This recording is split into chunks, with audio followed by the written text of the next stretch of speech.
My name is Arthur. I'm 70 years old, and the day my son Brandon gave me a luxury Alaskan cruise as a gift to relax. I should have known there was something terrible behind that smile.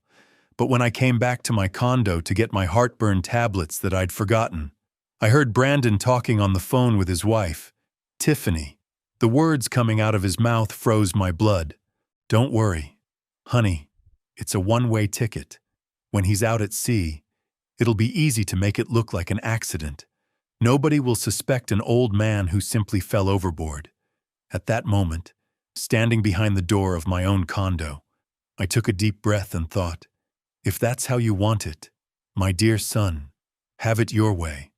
But you're going to regret it 3 times over, because my only son, the boy I raised with so much love, had just made the worst mistake of his life. If Brandon thought his father was a helpless old man, he was about to discover how wrong he was. A man my age who's fought his whole life, who raised children, lost his wife, survived betrayals and disappointments, doesn't give up easily. If he wanted to play dirty, I was going to show him how it's really done. But first, I needed to understand why my own son wanted to see me dead. Everything had started 5 days earlier, when Brandon arrived at my condo with that radiant smile I hadn't seen in years. He was carrying a golden envelope in his hands, the kind that fancy travel agencies use. "Pop," he said to me, hugging me with strange euphoria. "I have a wonderful surprise for you. You've worked so hard your whole life, sacrificed so much for us, that Tiffany and I decided to give you a special gift." When I opened the envelope and saw the cruise tickets, my eyes filled with tears. An Alaskan cruise, 9 days navigating icy fjords, exploring stunning stops like Juneau and Glacier Bay. It was the trip of my dreams that I'd always postponed, because the funds were needed for other priorities. Brandon's education, property taxes, family emergencies. "Son, this must have been worth a small fortune," I said, looking at the luxury suite tickets. "Pop, your happiness is priceless," Brandon replied with that soft voice that always melted my heart. "You deserve this and much more. Besides, you need to relax. Get away from the stress of the city. Breathe the pure sea air. In 70 years of life, I've learned to trust my instincts." And something in the way Brandon looked at me, something in the way his eyes didn't meet mine, told me there was more than he was willing to tell. But he was my son, my only son, the baby I carried in my arms through entire nights when he had a fever, the boy I taught to walk, the teenager I supported in every important life decision. "When do I leave?" I asked, feigning an emotion I no longer completely felt. "Tomorrow." "Pop, everything's already arranged. You just need to arrive at the port with your luggage." Tiffany took care of all the details. That night, while packing my suitcase, I couldn't shake a strange feeling. Brandon had been very distant in recent months, visiting me less, barely calling, and suddenly this generous, unexpected gift. I concluded it was my old man's paranoia making me doubt my son's good intentions. After all, maybe he'd really realized how much I'd sacrificed for him, and finally wanted to give back some of that generosity. On departure day, I woke early, finished packing my things, and when I was ready to leave, I realized I'd forgotten my heartburn tablets in the bathroom cabinet. I went back to my condo, opened the door carefully not to make noise, and that's when I heard Brandon's voice talking on the phone in the living room. "Yes, Tiffany. He's already left for the port. No, he doesn't suspect anything. The plan is going perfectly." His voice sounded cold, calculating, completely different from the caring voice he used with me. I stood motionless behind the door, feeling like the floor was opening beneath my feet. "Pop's life insurance is for $306,000, Brandon continued. "And with the inheritance from the condo, that's at least another $400,000, enough to pay all our debts and start fresh." My heart stopped. My own son was talking about my death like it was a business, a cold, calculated transaction. Don't worry, honey. A man his age at sea. These things happen. Nobody's going to ask uncomfortable questions, and we'll be the perfect mourners. The children devastated by the loss. Tears ran down my face, but not from sadness. It was a mixture of anger, disappointment, and a determination I hadn't felt in years. At that moment, I understood I'd raised a monster, and if I wanted to survive, I'd have to be smarter than him. I left the condo in silence, pretending I hadn't heard anything, but my mind was already working at full speed. I had to get to the port. I had to board that ship, but now I knew that every step I took brought me closer to danger. During the entire rideshare ride, as I watched my city's streets pass by the window, I couldn't stop thinking about how it had come to this point. I, Arthur Hayes, had dedicated my entire life to being the perfect father. I married at 25 to Brandon's mother. I worked as an architect at a local firm for 20 years, saving every penny I earned to give my family the best life possible. When my wife passed from illness, Brandon was only 15 years old, and I decided that my life's only priority would be ensuring he had everything he needed. I left my firm to care for him full-time. I sold my sedan, pawned my antique coin collection, used all my savings to pay for the prestigious State University of Arizona. While other fathers my age went out with friends, traveled, had fun, I stayed home doing freelance drafting work to have extra money for Brandon's expenses. I never complained, never charged him for anything. I thought I was raising a good man, someone who would value everything his father had done for him. How foolish I was. When Brandon married Tiffany 7 years ago, I was so happy. I thought I'd finally have the family I'd always dreamed of, that I'd have a daughter-in-law, grandchildren, family gatherings full of love. But Tiffany never liked me. From the first day, I saw in her eyes the contempt that some women feel for their fathers-in-law, as if I were a nuisance in their perfect marriage. And Brandon, my dear Brandon, began to change. Visits became less frequent, calls shorter, excuses more elaborate. When I asked about his work, he gave me vague answers. When I asked about his plans, he changed the subject. Now sitting in the back of that rideshare, I understood there had been signs everywhere, and I'd chosen to ignore them, like that time 9 months ago when I arrived at their house unannounced and found Brandon arguing heatedly on the phone about money. He got nervous when he saw me, hung up quickly, and told me it was a small problem at work. Or like the time I heard Tiffany telling a friend that if her father-in-law didn't live so close, they'd have more space. When I mentioned this to Brandon, he said I'd misunderstood, that Tiffany really liked me, but sometimes women said things they didn't really mean. I always found excuses to defend them, to justify their behavior, to convince myself my imagination was playing tricks on me. But now, with the truth hitting me like a slap, I understood that my son had been planning this for a long time. It wasn't an impulsive decision. It was a calculated, thought-out, elaborate plan with the coldness of a professional killer. The rideshare dropped me at the terminal. The cruise ship was grand, a majestic liner of 15 decks that rose toward the sky like a floating city. There were hundreds of people boarding with their suitcases, entire families excited for vacation, couples taking photos, children running back and forth. All of them would enjoy 9 wonderful days at sea. I, according to my son's plan, wouldn't come back alive. But as I dragged my suitcase toward the ship's entrance, a smile began to form on my lips. Brandon had made a terrible mistake by underestimating me. He'd made the mistake of believing his father was a foolish, defenseless old man. What he didn't know was that during all those years of silence, sacrifice, apparent submission, I'd been observing, learning, storing information. I wasn't the naive man, he thought. When I handed over my documentation to board, the attendant smiled at me with that professional cordiality they use with all passengers. "Mr. Hayes, how thrilling. Your first time on a cruise. isn't it? Yes, I replied, keeping my voice sweet and fragile that everyone expected from a man my age. My son gave me this trip as a gift. He said, "I need to relax." What a thoughtful son, the attendant commented while checking my documents. He's certainly going to miss you a lot during these 9 days. If she only knew, I thought to myself, if she only knew that his plan was for these to be the last 9 days of my life. But as I climbed the ramp toward the ship's interior, I was already formulating my own strategy. I had 9 days to transform from victim to hunter, 9 days to gather the evidence I needed, 9 days to prepare the surprise I had in store for Brandon.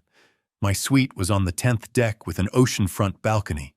It was beautiful, elegant, with a comfortable bed and a small private balcony. Brandon had paid for the best, probably thinking it was easier to make someone disappear from a balcony than from inside the ship. I left my suitcase on the bed and sat for a moment to think. I needed a plan, allies, and above all, evidence, because knowing the truth was one thing. Being able to prove it was something very different. I picked up my cell phone and dialed a number I'd saved months ago but never used. It was the number of Lena Rossi, a private investigator I'd met when a friend had issues with her landlord. She'd given me her contact, saying that if I ever needed assistance, I shouldn't hesitate to call her. Investigator Rossi. A deep voice answered after 3 rings. "Hello? This is Arthur Hayes. We met a few months ago at the Elmwood Senior Center. The friend who had a problem. I don't know if you remember me." "Of course, I remember. Mr. Hayes. How can I help you?" I took a deep breath before continuing. "I need to hire you for a very delicate case. My son is trying to kill me." There was silence on the other end of the line. She probably thought I was a paranoid old man with trivial family problems. "Mr. Hayes, are you sure about what you're saying? These are very serious accusations. I'm absolutely certain. I heard my son planning my death. I'm on a cruise right now, and he believes this will be just a one-way trip for me. I need you to investigate his finances, his debts, everything you can find, and I need you to help me gather evidence of what he's planning. Where are you?" "On the Northern Starliner ship, which departs in an hour toward the Alaskan fjords. I'll be out of contact for 9 days, but when I return, I need to have as much information as possible about my son, Brandon Hayes." "Understood. I'll send you my bank account by text message for you to transfer $750 as an advance. And Mr. Hayes, tell me one thing. Be very careful. If what you're telling me is true, you're in real danger. Don't do anything that could put your safety at risk." Investigator. "I've lived in this world for 70 years. I've survived poverty, widowhood, raising a son alone, sacrificing my entire life for other people. Believe me, I'm not going to let my own son defeat me." Now, after hanging up with Investigator Rossi, I sat in my suite, feeling a strange mixture of fear and determination. The ship had begun to move smoothly, moving away from the port, and I knew that every mile that separated us from the coast brought me closer to the moment when Brandon expected his plan to be executed. But there was something Brandon didn't know about his father. I wasn't the fragile man he thought. During all these years of apparent submission, I'd been observing, learning, keeping secrets that neither he nor Tiffany imagined. I decided the first thing I had to do was explore the ship, know every corner, every exit, every place where someone could try to hurt me. If they were going to try to simulate an accident, I needed to be prepared for any situation. I left my suite and began walking through the cruise ship's corridors. It was impressive. Elegant restaurants, casinos, shops, a gigantic pool on the upper deck, theaters, libraries. It was like a floating city full of life and joy. But I wasn't there to have fun. I was there to survive. As I walked, I observed the surveillance cameras. There were numerous in practically every walkway in every public zone. That calmed me down a bit. It would be difficult to make someone disappear in such a monitored place without raising suspicions. However, I also noticed that the private suite balconies had no cameras, and my suite had one of those balconies. Brandon had been very clever in choosing that specific room. In the main restaurant, while having lunch alone at a table near the window, I began observing the other passengers. Most were families on vacation, older couples celebrating anniversaries, groups of friends having fun. Everyone seemed innocent, normal, happy. That's when I saw him, a man approximately my age, sitting alone at a nearby booth, reviewing a tablet while dining. He had distinguished salt and pepper hair, neatly combed, and wore a sophisticated gray blazer. Something in his posture told me he was a strong, independent man. Our eyes met by chance, and he smiled at me with that cordiality that only people of our generation know how to share. I decided to approach. "Excuse me," I said timidly. "Would you mind if I sat with you? I hate eating alone. Please sit down." He responded with a warm voice and a slight accent I couldn't identify. "I'm Stanley Miller from Seattle. And you?" "Arthur Hayes from Phoenix. It's a pleasure to meet you, Stanley." As we talked during lunch, I discovered that Stanley had a story similar to mine in many ways. He was a widower, had raised children alone, had worked his entire life, and now for the first time in decades, was doing something just for himself. "My children insisted so much that I take this vacation," he told me while drinking his coffee. "They said it was time for me to relax, to enjoy life." At first, I resisted, but finally gave in. "Same as me," I replied, feeling an immediate connection with this man. "My son Brandon gave me this cruise as a gift. He says, I need to get away from the stress of the city." Something in the way Stanley looked at me made me feel I could trust him. There was an intelligence in his eyes, a wisdom that only comes with the experience of having lived a lot and having learned to read people. "Arthur," he said to me, lowering his voice, "can I ask you a personal question? You seem worried, tense. That's not the typical attitude of someone on a dream trip." For a moment, I considered telling him everything, but then I remembered Investigator Rossi's words about putting my safety at risk. I decided to be cautious. "It's just that, well, this is my first time on a cruise. Everything is so new, so different. I guess I'm a little nervous." Stanley nodded understandingly, but I could see in his eyes that he didn't completely believe me.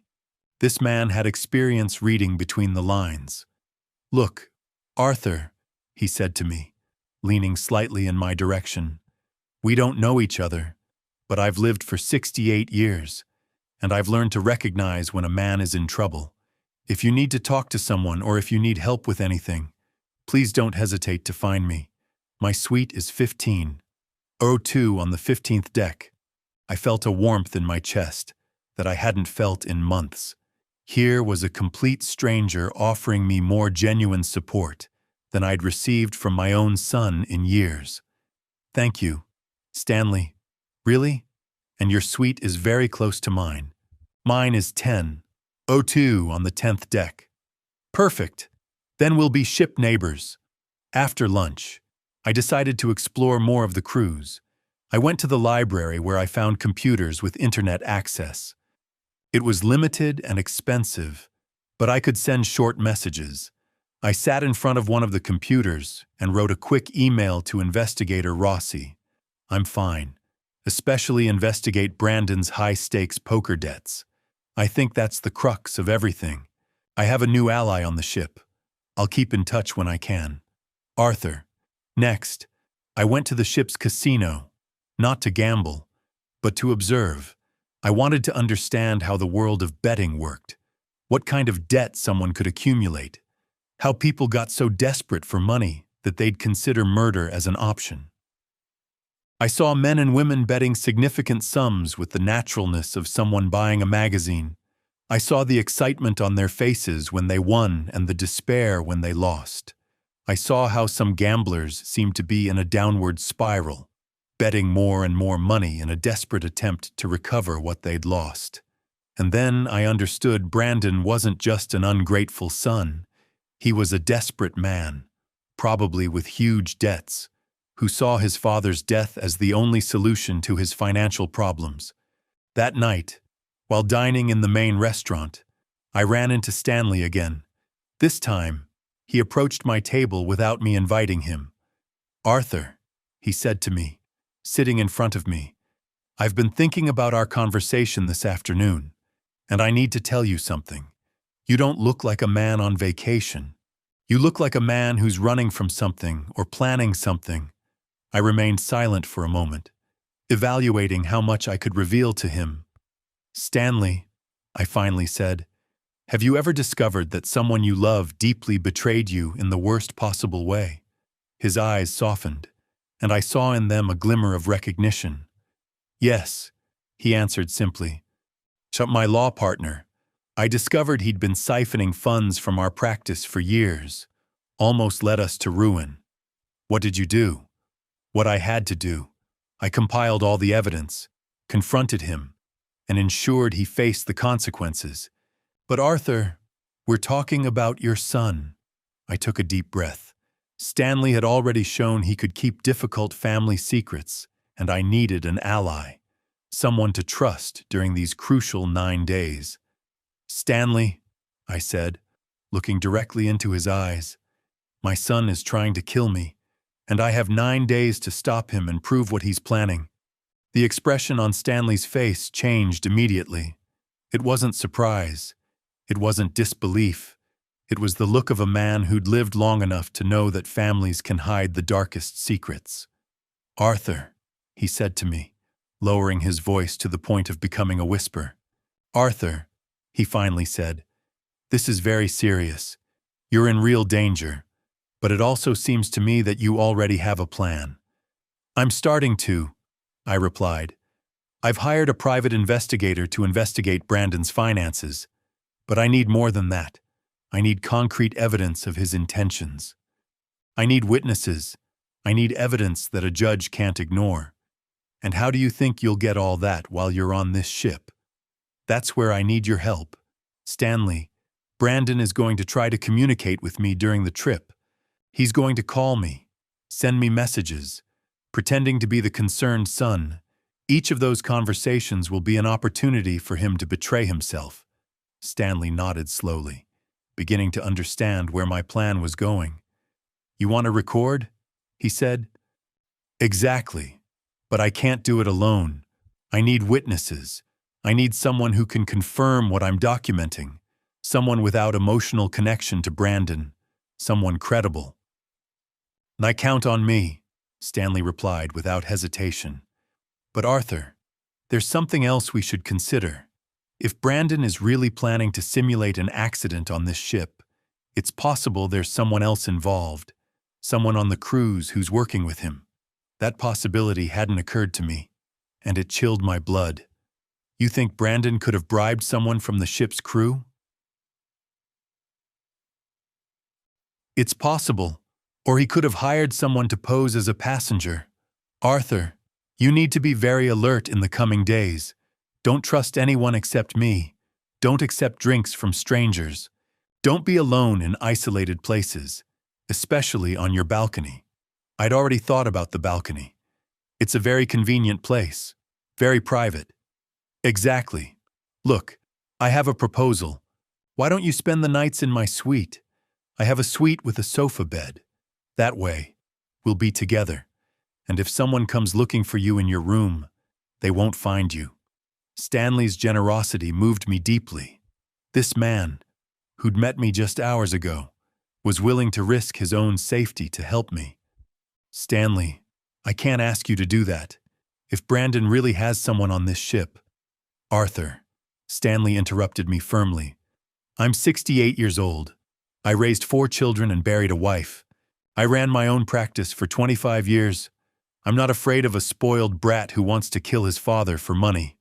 Besides," he added with a mischievous smile, "it's been a long time since I've had an exciting adventure."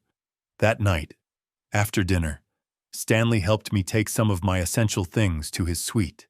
It was much larger than mine, with the living room separate from the bedroom and a wider balcony. But most importantly, it had 2 beds which allowed us to watch over each other. While we organized my things, Stanley asked me detailed questions about Brandon, about his personality, his habits, his relationship with Tiffany. Tell me, Arthur, was Brandon always manipulative, or is this something new? He was always very clever, I replied, thinking carefully. Since he was little, he knew exactly what to say to get what he wanted, but I thought it was normal childhood cunning. I never imagined it could turn into this. And Tiffany, what's the relationship between them like? At first they seemed very much in love, but in recent years I've noticed tension. Tiffany is always complaining about money, that they need a bigger house, more expensive vacations, a better car. And Brandon always promises that things will get better, that he'll get more money. Now we know where that money would come from, Stanley commented darkly. Around 10 at night, my phone rang. It was Brandon. Stanley and I looked at each other. The moment had come to put our plan into practice. Remember, Stanley whispered while preparing his own phone to record. Make him talk. Make him betray himself. I took a deep breath and answered. Hello, son. Hi, Pop. How's the cruise? Are you having fun? His voice sounded perfectly normal, caring, concerned. If I hadn't heard his conversation with Tiffany, I would have believed he really cared about me. It's beautiful, son. The ship is amazing. My suite is very comfortable. Thank you so much for this generous gift. You're welcome, Pop. You deserve it. Have you met new people? Are you making friends? An interesting question.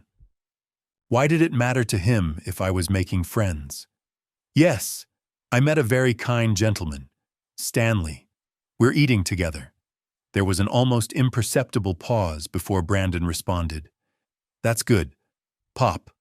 It's important that you're not alone, but also, be careful. On these cruises, sometimes there are people who take advantage of older passengers. Stanley looked at me with wide eyes. Brandon had just sown doubt about anyone who could be my ally. Don't worry, son.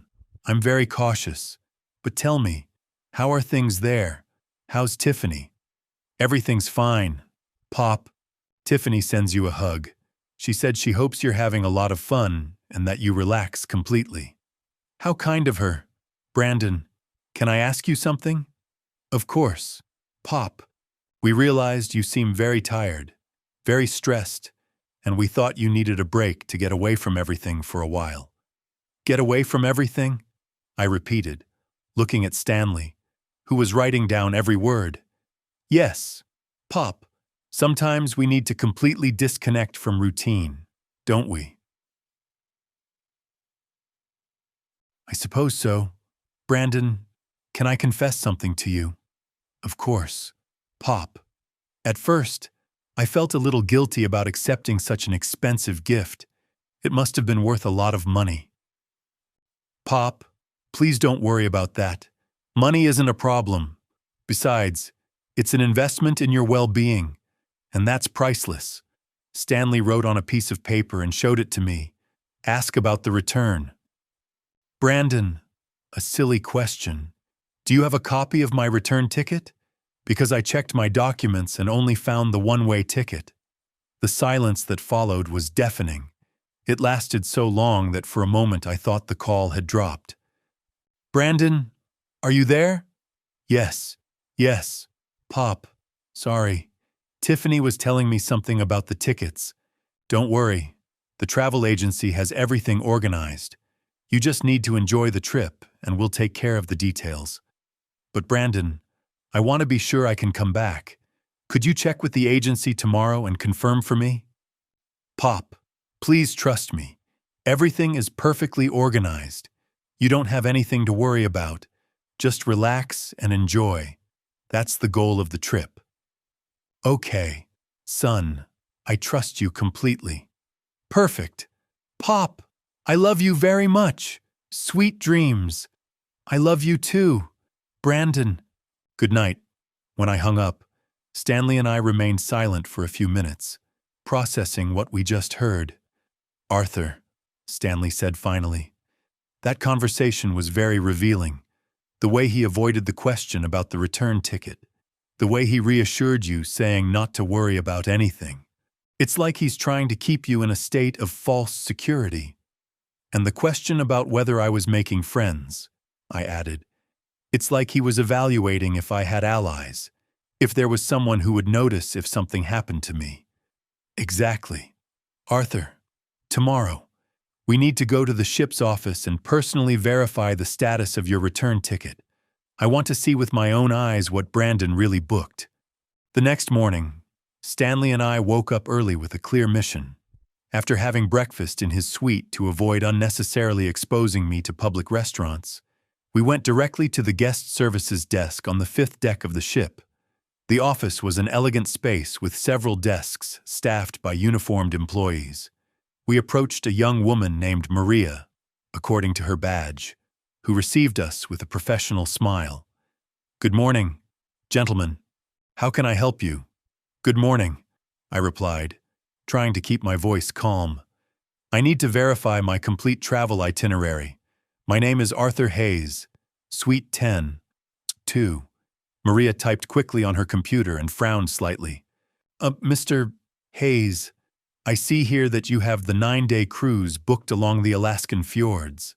But, she stopped, looking at the screen with confusion. But what? Stanley asked, noticing the hesitation in the employee's voice. It's a bit strange. I see you have a one-way ticket, but no reservation appears for the return flight to Phoenix. Normally, our packages include complete round-trip transportation. I felt like I'd been punched in the stomach. Even knowing the truth, hearing the official confirmation hurt deeply. What does that mean exactly? Stanley asked, pretending to be as confused as I was. Well, it means that when the cruise ends in 9 days, you have no way to get home.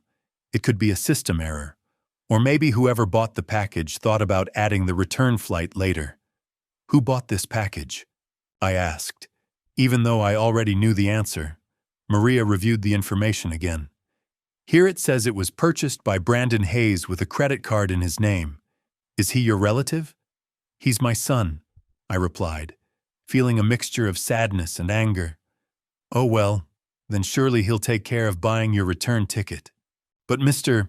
Hayes, I recommend you communicate with him soon, because flights from Seattle to Phoenix tend to fill up quickly, especially at this time of year. Stanley and I looked at each other significantly. Maria, Stanley intervened. Would it be possible for Mr. Hayes to buy his return ticket right now to be sure he'll have a seat? Of course. Let me check availability, Maria typed for several minutes. I have availability on a flight leaving Sunday at 4:00 p.m., the day the cruise ends. The cost would be $9.50. I want it, I said immediately, pulling out my credit card. While Maria processed the purchase, Stanley whispered in my ear, Arthur, we just got our first piece of evidence. Brandon deliberately didn't buy your return ticket. That shows premeditated intent. When we left the office, we decided to walk on the ship's deck to talk privately. The day was beautiful with bright sun and a gentle breeze, but I couldn't enjoy anything knowing what I knew. Stanley, I said as we walked near the railing, every piece of evidence we find hurts me more. It's like discovering over and over that my own son wants to see me dead. I know, Arthur, but every piece of evidence we find also protects you more. Look what we just did. Now you have your return ticket, and we have documented evidence that Brandon never intended for you to come back alive. At that moment, my phone rang. It was a text message from Brandon. Good morning. Pop, how did you wake up? Did you sleep well in your suite? I showed the message to Stanley. He's checking if you're in your suite, he told me. He probably expected you to answer from there. I decided to test something. I replied, Good morning, son. I slept very well. I'm on the deck sunbathing. The ship is wonderful. The response came almost immediately. That's good. Pop. Enjoy a lot. Have you explored the whole ship yet? Another strange question. Why did he care how much I'd explored the ship? I haven't explored everything yet. It's very big. Yesterday, I got to know the restaurants and the casino. Today, I want to see the pool and maybe the spa. Perfect. Pop, just be careful near the railings. Sometimes people get seasick with the ship's movement and can lose their balance. Stanley read the message over my shoulder, and his face went pale. Arthur, he whispered. He just suggested how you're going to die. An accident near the railings. I know, I replied, feeling a chill despite the sun's heat. He's planting the idea, preparing the ground for when the news reaches shore. I replied to Brandon, Don't worry. Son, I'm very careful. I always stay away from the edges. That's what I hope. Pop, I love you very much and want you to come back safe and sound. What irony. Brandon talking about wanting me to come back safe and sound when he himself had planned for me to never return. During the rest of the day, Stanley and I elaborated our plan in more detail. We decided we needed more evidence, more recordings, more proof of Brandon's true intentions. We also determined it was crucial to identify if there was someone else on the ship working with him. Stanley suggested we pay attention to any crew member who showed special interest in me, or any passenger who seemed to be watching me. That afternoon, while we were at the pool, I noticed a man approximately 45 years old was watching us from the lounge. He was wearing a navy polo and khakis, which was strange for being next to a pool. Every time I looked at him, he quickly looked away. Stanley, I whispered. That man at the lounge, the one in the navy polo. Notice he's watching us. Do! Stanley turned discreetly to look at him. Yes, I see. And you're right. His behavior is suspicious. Let's do a test. Stanley got up and walked to the other side of the pool as if going to the bathroom. I stayed in my place watching the man. Indeed, his eyes followed me the whole time, completely ignoring Stanley. When he came back, he confirmed what I already knew. Arthur, that man is definitely watching you specifically. When I left, he didn't pay me any attention. His eyes were fixed on you. What do we do? Let's be very clever. Get up and walk toward the elevator. I'll stay here and watch if he follows you. I did exactly what Stanley suggested. I got up, slowly, gathered my things, and walked toward the elevator. When the doors opened, I looked back discreetly. The man in the navy polo had gotten up from his place at the lounge and was walking in my direction. I quickly entered the elevator and pressed the button for the 15th deck where Stanley's suite was. When the doors closed, I felt temporary relief, but also terrifying confirmation. Brandon definitely had someone watching me on the ship. 15 minutes later, Stanley arrived at the suite. Arthur, you're right. That man followed you to the elevator. When he saw you'd gone up, he also took the next elevator. He's definitely suspicious. What do we do now? If Brandon has someone here, I'm in real danger. We're going to get ahead of them, Stanley replied with determination. Arthur, you're not going to set foot in your suite again for the rest of the trip. You're going to stay here with me where you're safe. But more importantly, we're going to set a trap. What kind of trap? Tomorrow night will be the captain's gala party. Everyone will be in the main hall until late at night. That will be the perfect night for someone to try to enter your suite or wait for you on your balcony. Stanley, I'm not going to use my life as bait. You won't need to, but we're going to use this opportunity to catch that man red-handed. We're going to notify ship security. We're going to set a trap, and we're going to get irrefutable evidence of what's happening. That afternoon, while we planned our strategy, my phone rang again. It was Tiffany. Hi, Arthur. How are you? It's Tiffany. How's the cruise? It was the first time in months that Tiffany had called me directly. Her voice sounded forcibly cheerful. Hello, Tiffany. What a surprise to hear from you. The cruise is beautiful. Thank you very much. That's good.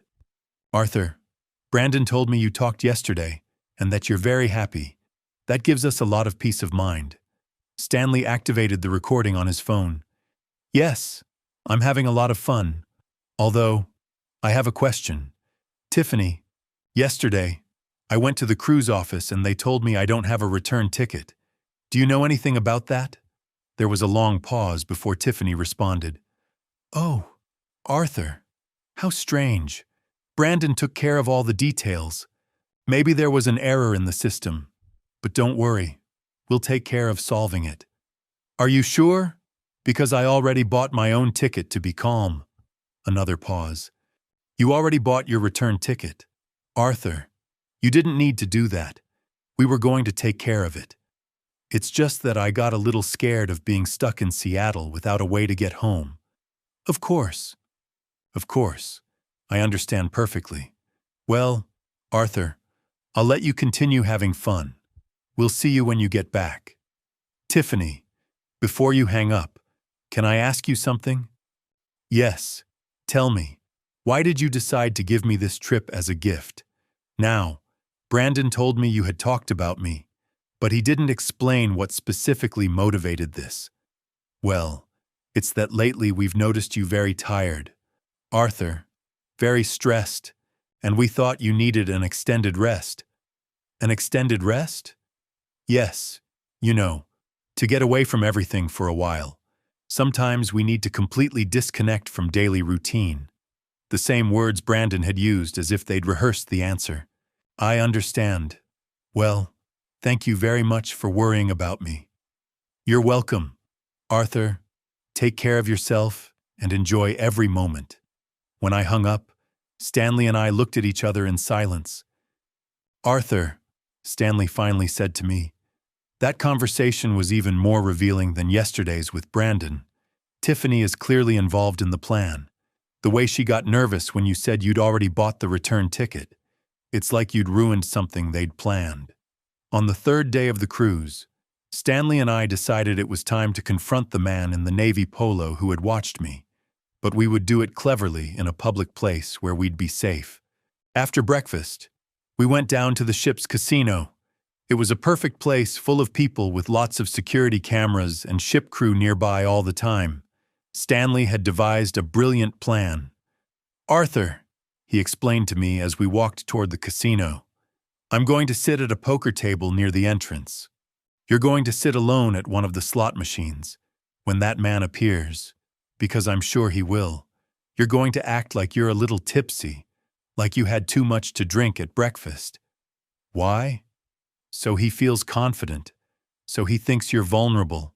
Predators always attack when they think the prey is weak. If he's really working with Brandon, he'll take advantage of this opportunity to approach you. The plan worked perfectly. I had barely spent 20 minutes playing the slot machines, pretending to stagger slightly, and talking to myself as if I was seasick when I saw the man in the navy polo approaching. This time he was wearing a yellow polo, but it was definitely the same person. Tall black hair, approximately 45 years old, with a smile that tried to be friendly but gave me chills. Excuse me, sir, he said to me, approaching my machine. Are you okay? You seem a little tired. Oh, yes, I replied, slightly slurring my words. I think I had too many mimosas at breakfast. These vacations are driving me crazy. He smiled and I could see in his eyes that he'd fallen into the trap. Is this your first time on a cruise? He asked me, sitting at the machine next to mine. Yes, my son gave me this trip as a gift. He says, I need to relax. I gave him exactly the information I knew he wanted to hear. What a thoughtful son. And where is he now? Is he on the cruise, too? No. He stayed in Phoenix. This is just for me. A special gift so I can relax completely. The man nodded, and I saw how his eyes gleamed with that information. Well, then you have to make the most of it. Have you explored the whole ship yet? Almost everything. Yesterday, I was on the upper deck watching the sunset. It's beautiful, but it's a little scary being so close to the water. Scary? Why? Oh, it's that I'm very clumsy, I said, laughing as if I were really tipsy. I'm always afraid of getting too close to the railings. With this rocking of the ship, you can fall so easily. The expression on his face changed subtly. It was as if he'd received very valuable information. You're right to be careful, he told me with a voice that now sounded more calculating. Especially at night. The decks get slippery with the sea moisture. Really? Oh, how terrible. Well, then I'd better stay in my suite after dinner. What deck is your suite on? There was the question we'd been waiting for. On the 10th deck. 10:02. It has a beautiful balcony. But as I said, I'm afraid to lean over too much. The man smiled in a way that chilled my blood. Well, sir, it was a pleasure meeting you. I hope you enjoy the rest of your cruise. Very much. He got up and walked away quickly. From my position, I could see he headed directly to the ship's internet cafe. Stanley had observed the entire conversation from his poker table. When the man walked away, he also got up and followed him discreetly. 15 minutes later, Stanley came back to find me with an expression of urgency on his face. Arthur, we need to talk immediately in private. We quickly went up to his suite and Stanley closed the door with the lock. Arthur, that man made a call immediately after talking to you. I couldn't hear the whole conversation, but I clearly heard these words. Yes, he's in 10:02, 10th deck with balcony. He said he's afraid of getting close to the railings. Perfect for what we need. I felt like the air had left my lungs. Stanley, are you absolutely sure of what you heard? Absolutely. Arthur, that man is definitely working with Brandon, and now he knows exactly where to find you and what's the best way to make your death look like an accident. I sat on the suite sofa, feeling the weight of reality falling on me like an avalanche. What do we do now if Brandon has someone here and that someone already knows how he plans to kill me? We're going to get ahead of them, Stanley replied with a determination that calmed me. Arthur, you're not going to set foot in your suite again for the rest of the trip. You're going to stay here with me where you're safe. But more importantly, we're going to set a trap. What kind of trap? Tomorrow night will be the captain's gala party. Everyone will be in the main hall until late at night. That will be the perfect night for someone to try to enter your suite or wait for you on your balcony. Stanley, I'm not going to use my life as bait. You won't need to, but we're going to use this opportunity to catch that man red-handed. We're going to notify ship security. We're going to set a trap, and we're going to get irrefutable evidence of what's happening. That afternoon, while we planned our strategy, my phone rang again. It was Brandon, but this time his voice sounded different, more anxious. Pop, how are you? Are you enjoying the cruise? Very well, son. Every day is a new adventure. Are you still sleeping well in your suite? Haven't had problems with noise or anything? A very specific question, as if he were verifying if I was still using my suite. No, son. I sleep perfectly. My suite is very quiet. That's good. Pop, tomorrow is Friday, isn't it? Do you have special plans? I think tomorrow is the captain's gala party. It's going to be very elegant. Oh, yes. Those parties are beautiful. Are you going? Of course. I already have my charcoal suit ready. Perfect. Pop, enjoy a lot. What time do those parties usually end? Another very specific question. Brandon was collecting information about my schedule. I'm not sure. Probably late. After midnight. Well, when it's over, go straight to your suite to rest. Don't walk around the decks at night. It can be dangerous. Stanley looked at me with wide eyes.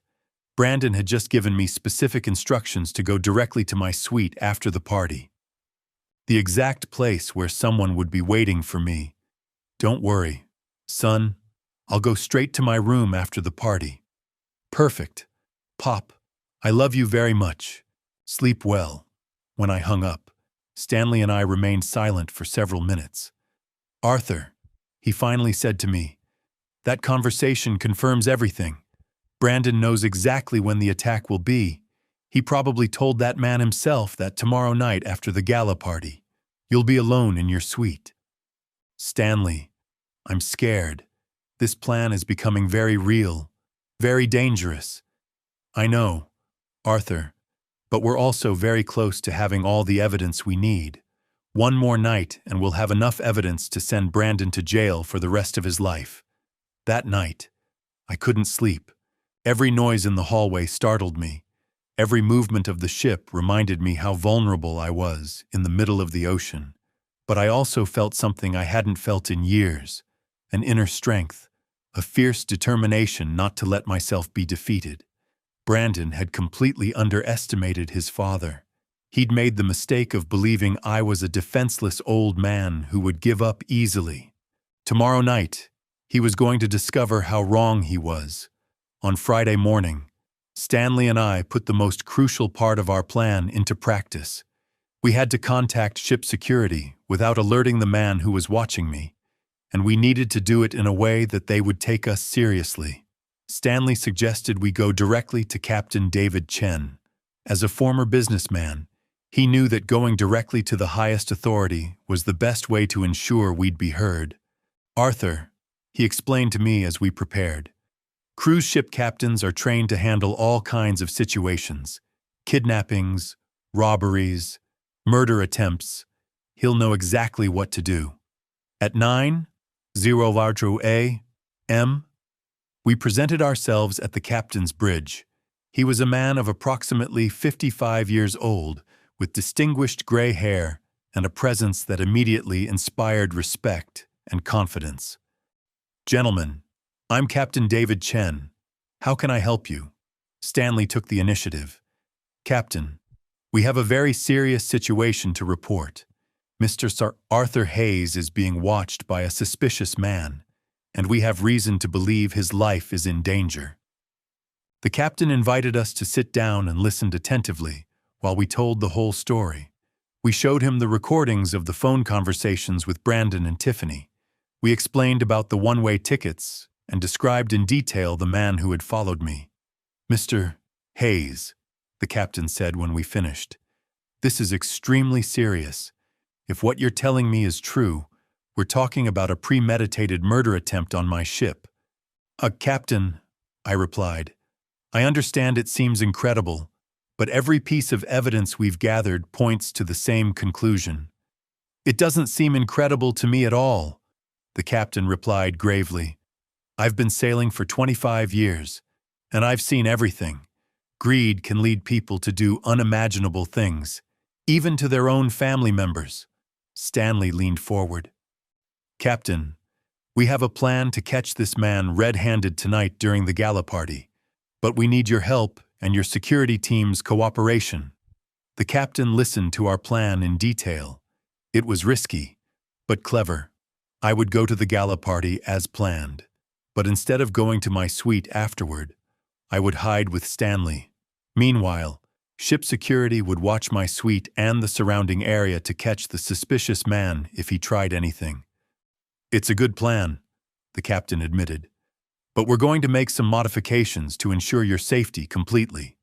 He explained that they would install additional cameras near my suite, that they would have security agents disguised as passengers in nearby corridors, and that they would give me a discreet wrist communicator I could activate from anywhere on the ship.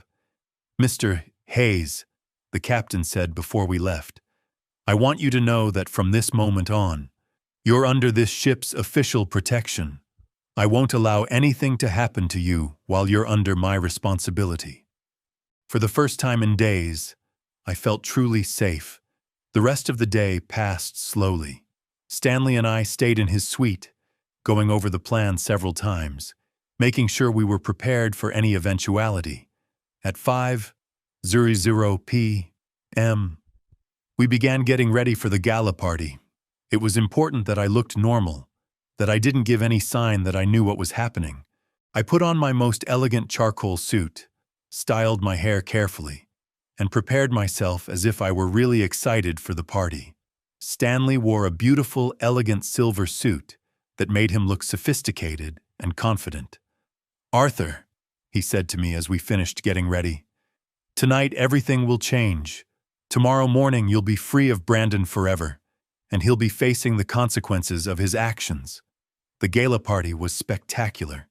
The ship's main hall had been transformed into a floating palace with elegant decorations, live music, and tables full of exquisite food. There were hundreds of elegantly dressed passengers dancing, laughing, enjoying the night, but I couldn't concentrate on the beauty of the party. My eyes constantly searched for the man in colored shirts, trying to locate him among the crowd. I found him near the bar, this time wearing a white shirt and a black suit. He seemed dressed for the occasion, but his eyes were fixed on me, following my every movement. Stanley and I danced, ate, talked with other passengers, pretending it was a normal vacation night. But internally, we were both counting the minutes until we could put our plan into action.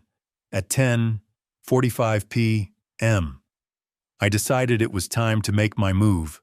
I approached Stanley and whispered, "It's time. I'm going to leave the main hall as if I were going to my suite. You wait 5 minutes and follow me." I left the main hall, walking slowly as if I were tired after a long night of partying. I took the elevator to the 10th deck where my suite was, but instead of going to my room, I quickly headed toward the emergency stairs that led to the 15th deck. From the stairs, I could see the corridor leading to my suite. It was deserted, lit only by the ship's nightlights. Stanley arrived 5 minutes later, and together we hid in the stairs, watching my corridor through a small window. "See anything?" he whispered. "Not yet, but I'm sure he'll appear." We didn't have to wait long. At 11:30 p.m., we saw a figure moving stealthily through the corridor. It was the man in the white shirt, but now he was wearing black gloves and holding something in his hands that I couldn't identify. He headed directly to my suite and stopped in front of the door. He took something from his pocket, probably miniature crowbar, and began working on the door. "Stanley," I whispered. "He's entering my suite. We need to alert security now." Stanley immediately activated the discreet wrist communicator the captain had given us. A small red light began blinking, sending a silent signal to the security team. The man managed to open my suite door and entered. From our position, we could see he had a small flashlight and was inspecting the room. 4 minutes later, ship security agents began appearing in the corridor. They moved silently, surrounding my suite from both sides. Suddenly, the man came out of my suite and headed for the balcony. We continued watching him through the corridor windows. He was inspecting the balcony railing as if planning exactly how to make my death look like an accident. That's when ship security acted. 3 agents entered the suite simultaneously, surrounding the man before he could react. From our position in the stairs, we could hear the commotion when they arrested him. He was yelling, insisting he'd entered the suite by accident, that he'd confused the room number. But when they searched his pockets, they found a sedative vial, a miniature crowbar, and most damning of all, a burner phone with text messages from Brandon. Stanley and I went down to the 10th deck where Captain David Chen was already supervising the situation. "Mr. Hayes," the captain said, "we caught your attacker and found very interesting evidence." He showed me the man's burner phone. There were several messages from Brandon with specific instructions. "Wait until after midnight. Make it look like he fell from the balcony by accident. Make sure there are no signs of struggle." I felt a mixture of relief and horror. Relief because I was alive and safe. Horror because I had final confirmation that my own son had paid someone to murder me. "Captain," I asked with a trembling voice, "what happens now?"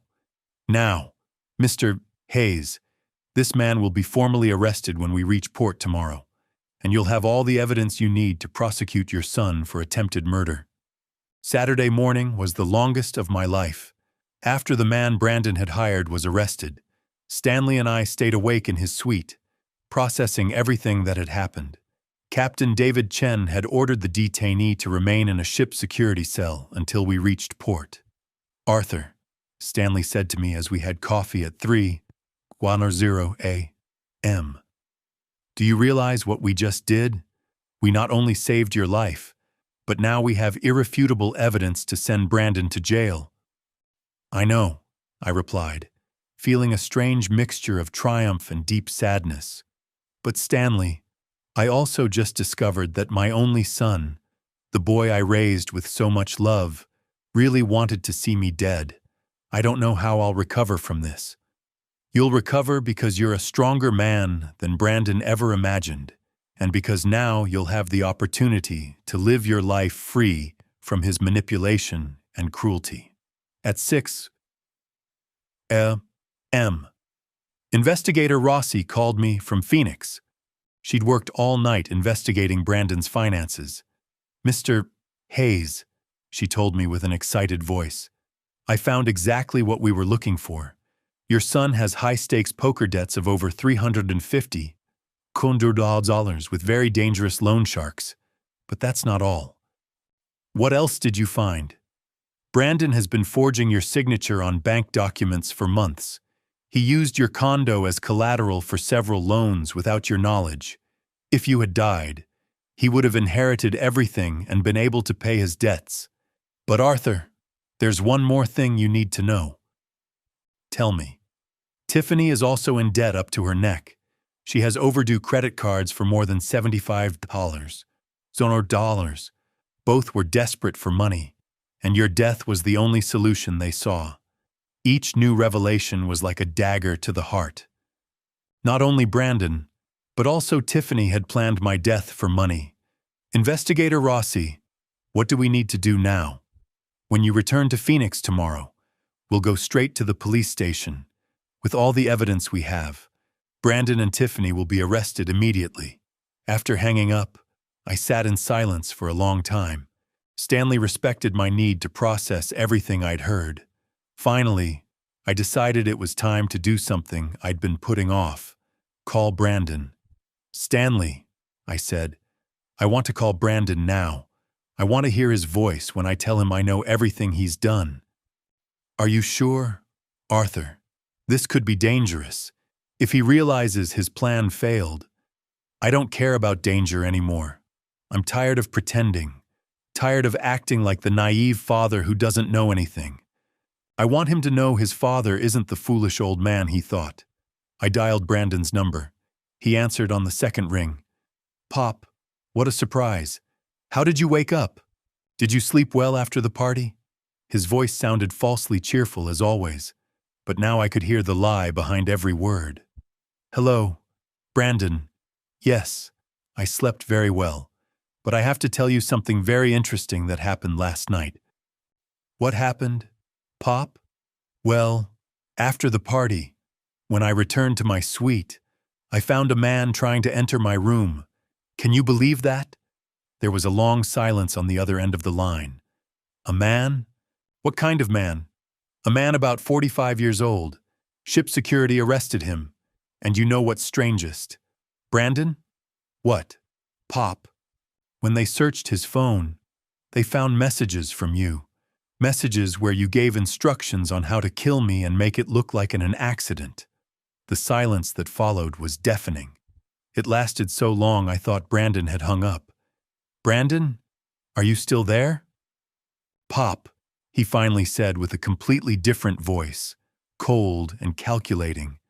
"I don't know what you're talking about. That's impossible." "It's impossible. Brandon, I have recordings of all our phone conversations. I have evidence that you never bought my return ticket. I have proof that you hired a killer. And the investigator I hired has evidence of all your high-stakes poker debts and the fraudulent loans you took using my condo." Another long silence. "You hired an investigator. Pop, have you gone crazy?" "No. Brandon, I've become smart for the first time in my life. I stopped blindly trusting you and started using my brain." "Pop, I think the stress of the trip is affecting you. You're saying things that don't make sense." "They don't make sense. Brandon, Your plan failed. The man you hired is arrested. I'm alive. And tomorrow when I return to Phoenix, you're going to be arrested for attempted murder.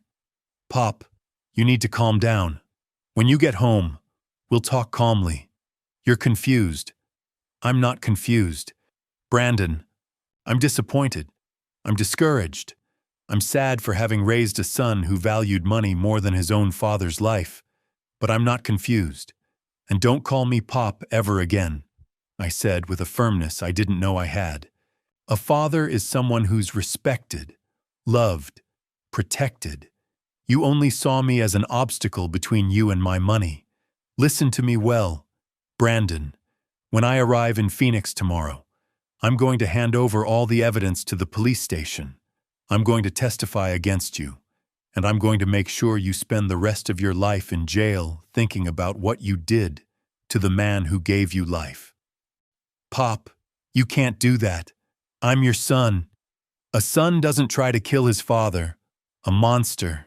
Yes. I hung up the phone. Stanley hugged me while tears rolled down my face. They weren't just tears of sadness. They were tears of liberation, anger, relief, pain. It was as if all the feelings from the past days were coming out of me at the same time. Arthur, Stanley said to me softly, what you just did required incredible courage. That wasn't the end of a relationship. That was the birth of a new Arthur, a man who will never again allow anyone to abuse his kindness. The rest of the day we spent preparing for the return to Phoenix. Captain David Chen helped us organize all the evidence, the recordings of phone conversations, security reports, witness statements, photos of the arrested man and the objects found with him. Mr. Hayes, the captain told me before dinner, I want you to know that in my 25 years sailing, I've never seen a man demonstrate as much courage and determination as you've demonstrated this week. Your son completely underestimated his own father. That night, my last night on the cruise, Stanley and I had dinner in the main restaurant for the first time since the first day. I no longer had to hide, no longer had to pretend, no longer had to be afraid.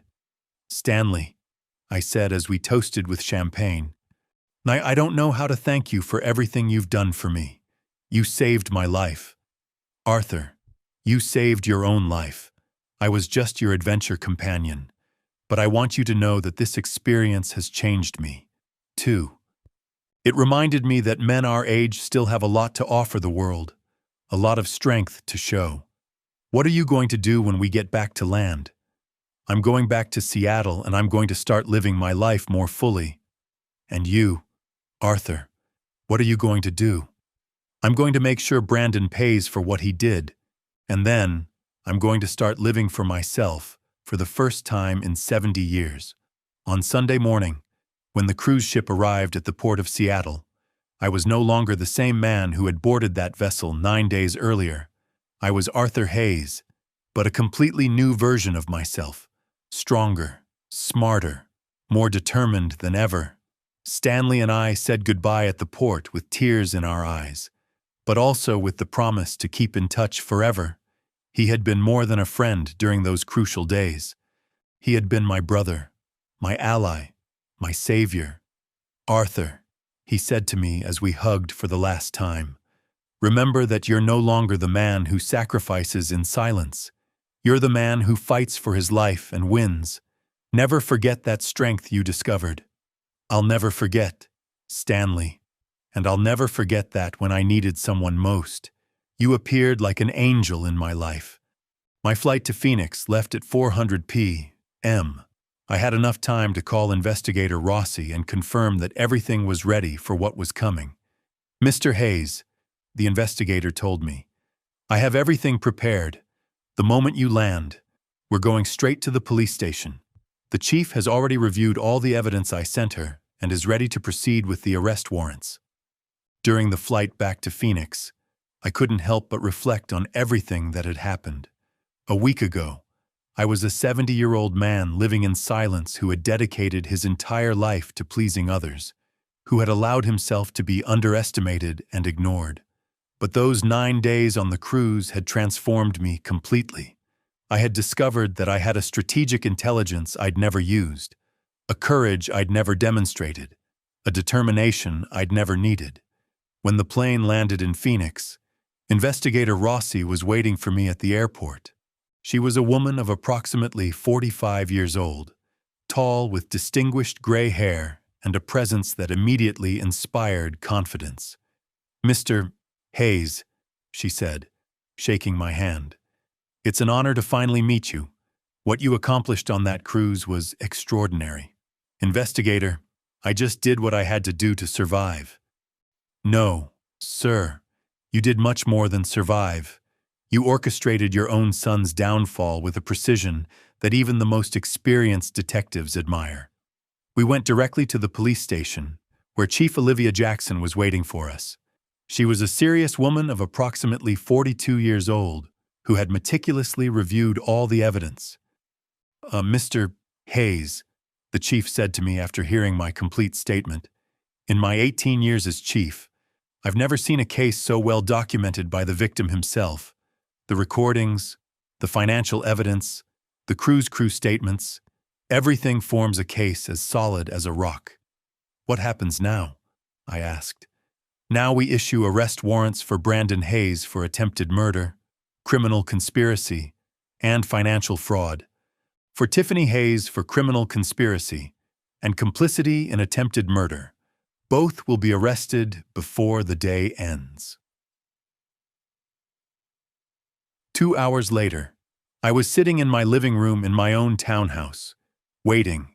Investigator Rossi had insisted on staying with me until Brandon and Tiffany were arrested in case they tried something desperate. At 6:00 p.m., my phone rang. It was Chief Jackson. "Mr. Hayes, I have news. Brandon and Tiffany have been arrested. We found them at their house, apparently preparing to flee the country. They had packed luggage and plane tickets to Vancouver."